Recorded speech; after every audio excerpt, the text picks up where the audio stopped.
Hi everyone and welcome to my review on the IRIX Cine Lens set, which to me is by far the best budget Cine lenses on the market at the moment. If you want to see more examples like you are seeing on screen or want to know more specs, watch to the end of the video as I go into more detail later on, and please like and subscribe to my channel as it helps me to continue to do what I love, which is make films and make videos like these, which helps everyone else. Thank you. Hi everyone, my name is Malcolm Odell from Unity Vision Productions, and today we're going to talk about the IRIX lenses. Again, I know there's already a couple of videos on my channel. If you check them out, I've spoke about these lenses in the past, but I've spoken about them when I've only had either 2 of the 6 lenses that I have here. There's actually another one, the 65, which I'm still missing, soon to get. And then I had them for a bit longer and spoke about the extra 2, the 30 and the 21 on top of the 45 and the 150.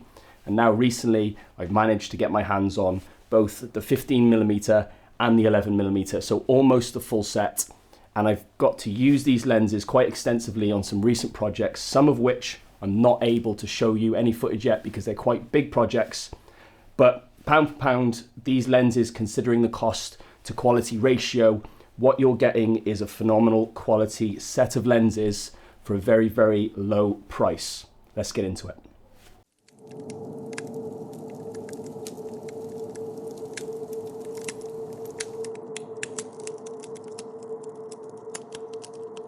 Now, some time ago, I set on a very, very long and arduous mission to try and find, for me as an indie filmmaker, as a production company, one of the best cine lens companies and set of cine lenses on the market that were modern and not vintage, that were cost effective, and to me, most importantly, the company to buy a relationship for me had to be on point. Obviously, we're going to talk about IRIX, and obviously them being a great business to customer relationship is a big tick in the box. But this video is mainly going to be about the phenomenal price to quality ratio that you get with these IRIX Cine lenses.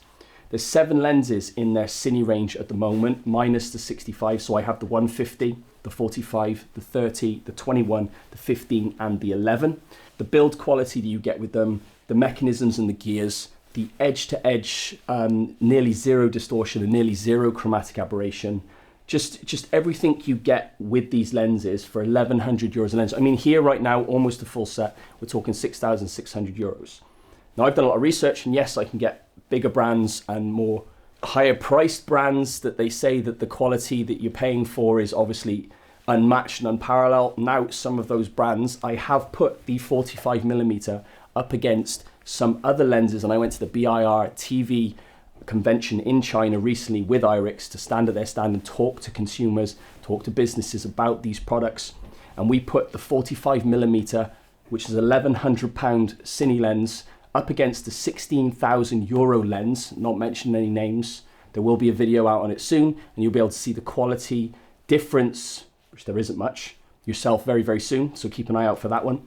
But we put this up against another lens, which was 16,000 euros. And I'm telling you that you could not see 15,000 euros difference. And the consumers and other businesses, people that were coming to the convention, equally couldn't see that. No, I know that's obviously the quality done. And obviously you get the reputation with other brands. Yes, they are good brands, and yes, they are high quality.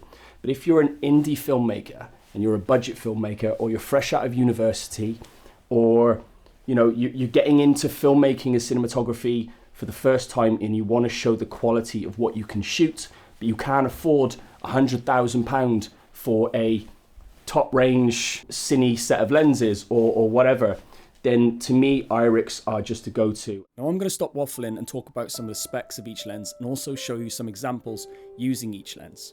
Now, if in this video we talk about minimum focus distance, that's actually the distance from the sensor to the subject that you're shooting. Now, if you see this symbol on your camera, this is where the sensor is positioned and where you measure from.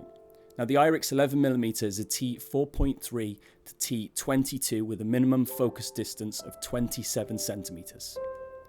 We shot a film recently where we had to shoot the actor through a glass table, and we didn't want to raise the table up and make it awkward for the actor being me, and still capture all the action, so the 11mm was just perfect for this shot in conjunction with the FX6. Deadpool, my favourite character, minimum focus distance here, 27 centimeters from the sensor itself, shooting at t4.3, and as you can see, the bokeh is nice and crisp and clear. Now at t5.6, the bokeh gets slightly smaller, gives us a bit more wiggle room with depth, the depth of field for the focusing.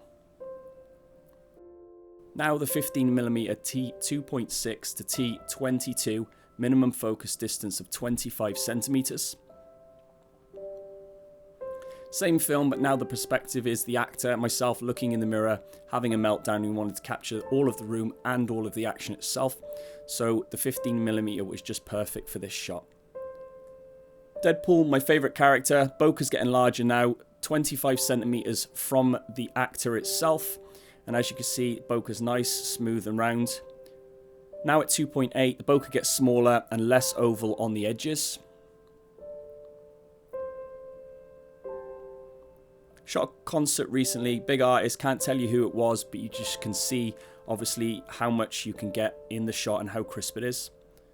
Now the 21mm t1.5 to t16, minimum focus distance 30 centimeters.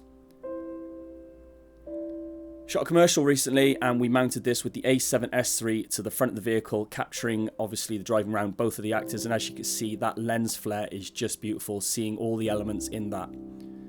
Once again, Deadpool, as you can see, the bokeh's getting larger here, 30 centimeters from the sensor. As you get to the edges, because we're at T1.5, it gets nice and oval, but round bokeh in the center. Now at T2.8, you can see the bokeh becomes less oval on the edges, but you can start seeing the iris blades. Now the 30mm T1.5 to T16, minimum focus distance 34 centimeters. The Infinity commercial, once again, now attached to the Mov Max Razor arm on the front of my vehicle. Once again, you can see that beautiful lens flare capturing all the shots. Beautiful, beautiful color rendition. Now the bokeh's getting larger. Obviously, we're getting closer, 34 centimeters from the sensor now. Nice oval bokeh on the edges, nice round smooth bokeh in the center. Now at 2.8, you can see obviously the bokeh is consistent throughout, but you can start seeing those iris blades once again. 45mm now, T1.5 to T22, minimum focus distance of 40 centimeters. This is actually my favorite lens in the set. The Infinity commercial again, shooting through the sunroof. Now the actor has his phone with a white screen and some tracking markers. Bokeh's getting larger now, those nice oval bokeh with 2 points left and right of the screen, nice smooth bokeh in the center.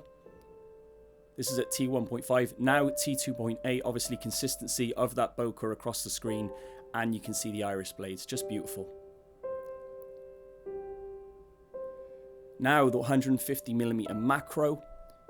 This is T3 to T32, minimum focus distance 35 centimeters. Same film as before, but obviously we're shooting the disgusting awkwardness of me filling my face full of Watsits and also sipping on some beer. We obviously didn't want to get too close to the actor and, you know, affect the action itself. Bit extreme here, but obviously showing how close we can get to the subject. We're now 35 centimeters from the sensor to the subject. You can see the bokeh almost filling the screen behind. Now at T5.6, you can see those iris blades in that bokeh behind. And then finally, we also shot at T11 just to show you that bokeh behind and obviously the crispness and clarity, showing you those iris blades and the actor itself.